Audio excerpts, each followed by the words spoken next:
সকাল 11টা পর্যন্ত প্রায় সব কয়টি ভোট কেন্দ্রগুলিতে ভোটের হার 30 থেকে 35% হলেও একমাত্র 27 নং পূর্ব মুহুরীপুর ভুরাতলী কেন্দ্রের দুইটি বুথে দুপুর 12:30টার মধ্যে ভোট পর্ব প্রায় শেষের পথে। 27 নং পূর্ব মুহুরী ভুরাতলী কেন্দ্রে 10 নং বুথ দশমণিপাড়া এসবি স্কুলে দুপুর 12:30টার মধ্যে মোট 645টি ভোটের মধ্যে 503টি ভোট হয়ে গেছে। তেমনি গোবিন্দ ত্রিপুরা পাড়া জেবি স্কুলে মোট 595টি ভোটের মধ্যে 520টি ভোট হয়ে গেছে। এই দুইটি ভোট কেন্দ্রে ভোটারদের দেখতে পায়নি আমাদের প্রতিনিধি। অন্য ভোট কেন্দ্রগুলির সাথে এই দুইটি ভোট কেন্দ্রের ভোটারদের মধ্যে বেশ পার্থক্য দেখা গেছে। সবাইকে নমস্কার।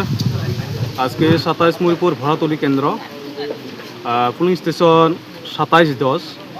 তো আমরা আজকে যে ইলেকশন গভর্নমেন্ট তরফ থেকে শান্তি শৃঙ্খলাভাবে 27-10 যে পুলিং স্টেশনটা সকাল থেকে আমরা যে পাবলিক তো এখন বুথ কাস্টিং হচ্ছে আমাদের এখনও পর্যন্ত 503।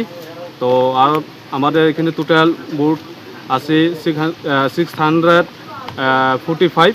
তো এখন মোটামুটি কাস্টিং হয়ে গেছে, তো কিছু বাকি, এটাও শান্তি শৃঙ্খলাভাবে আমরা এখানে এই বুথটা সংগ্রহ হবে। কিছুক্ষণের মধ্যে শেষ হয়ে যাবে। কিছুক্ষণ মধ্যে আমাদের এখানে শেষের পথে। স্কুলের নামটা কি? স্কুলের নাম হচ্ছে আমাদের দশমণিপাড়া এসবি স্কুল।